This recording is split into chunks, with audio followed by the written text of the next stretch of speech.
चल चल ग भैया करे बोए कर बखान। चल चल वो दीदी करे बोए कर बखान। धरती दाई के मई महे महान, धरती दाई के मई महे महान। चल चल ग भैया करे बोए कर बखान। चल चल वो दीदी करे बोए कर बखान।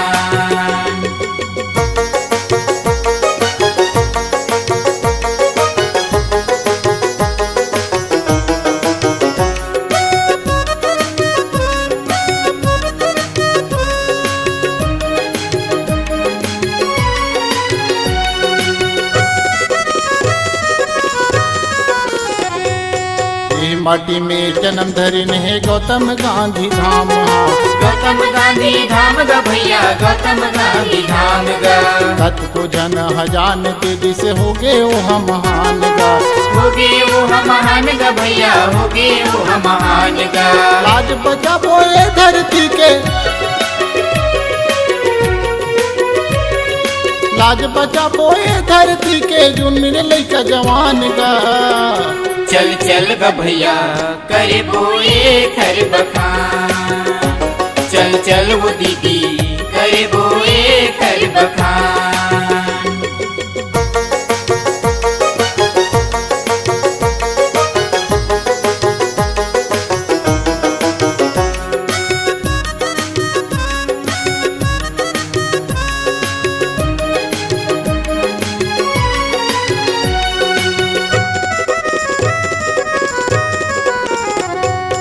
गंगा यमुना और त्रिवेणी बहती यहाँ धारा गा। बहती यहाँ धारा ग भैया बहती यहाँ धारा ग। जगह जगह हे देवता धामी करत है हमर सहारा गा। करते हम सहारा ग भैया करते हम सहारा ग। ई भुइया में जन्म धरिने है,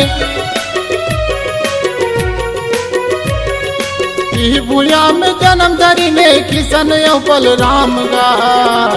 चल चल ग भैया करे बोए कर बखान। चल चल वो दीदी करे बोए कर बखान।